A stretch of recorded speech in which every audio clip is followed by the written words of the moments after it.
Hello everyone. We hope you're having an amazing day today. 1923 has just entered into a break just like its parent TV show, Yellowstone, did. Although 1923's break will be way shorter than Yellowstone's, we are still sad to have a month without the TV series as it has been a good distraction from the business of life for the past month or so.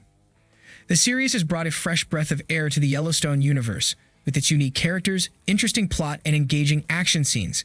It's clear that Taylor Sheridan has put a lot of work into this series and attempted to not make the same mistakes he did in 1883. For instance, 1883 was much more superficial in terms of its character work.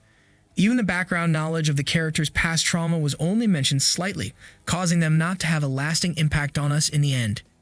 In 1923, though, Spencer, for instance, has already become one of the most unforgettable characters that the Yellowstone universe has ever come up with, and we're glad to get to know him. The fact that he is an outsider to the Duttons despite being one of them makes him a very much relatable character for us. Just like him, we are also an outsider to what's been going on in Montana, and thus we can see things through his eyes.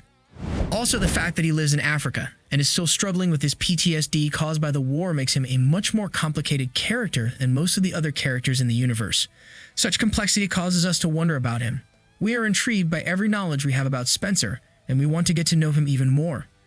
Thankfully, it seems like this is exactly what Sheridan has been planning to do. In episode 4, we watched Spencer getting the bad news about his brother and uncle, 3 months after the trouble hit the family in Montana. Since he is obviously still very much into his family, we believe it's high time for him to get onto a ship and move back to Montana with his new wife. Knowing that his journey will take months, the journey is likely to be very much anxiety ensuing for him. Still, we believe that when he lands in the US, he will be more powerful and determined than ever to take his family's revenge. We know from the dialogue between Jacob and Kara that they are waiting for Spencer's return to act in violence against Banner, the man who caused all these troubles. We believe Spencer will not disappoint his uncle and aunt, as he is likely to be already furious about the man who killed his brother. In episode 4, Banner revealed that he is forming an army against the Duttons, and is plotting to take over the Yellowstone ranch within 6 months. He even made a deal with the governor and already divided the resources of the ranch with him. In our opinion, this suggests that Spencer's revenge will not be limited to the killing of the Duttons. He is likely to cause vast bloodshed in Montana and might even kill the governor in the end. Could he survive such violent events without getting any harm? Well, we don't think this is possible. It's likely for Spencer to end up in a prison in the end, causing Alexandra and us much sadness.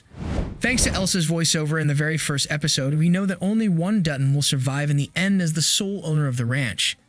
Even though it's very much tempting to assume that Dutton will be Spencer, we believe it's much more likely for Jack to be the one who takes over the ranch.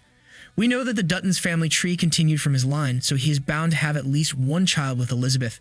This means that Montana will be the end of Spencer's happiness with Alexandra in Africa. Instead, the state will be a grave for him.